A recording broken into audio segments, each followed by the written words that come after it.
انا بقالي فتره مش بنزل اي فيديوز ولا اي صور ولا اي حاجه تقريبا خالص.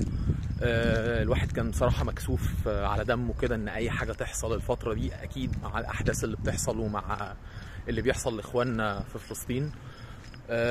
بس لما قعدت فكرت كده ما بيني وما بين نفسي، هو عدم نزول حاجه لا بيفيد ولا بيضر.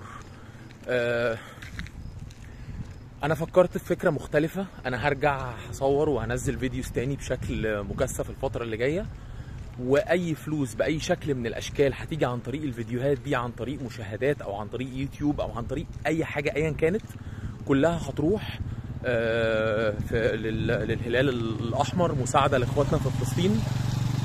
منها يبقى الواحد قدر يقدم اي حاجه، وفي نفس الوقت انا مش شايف ان الواحد بيعمل اي محتوى ممكن يكون بيضر او بيكون مش مناسب مع الاحداث اللي بتحصل.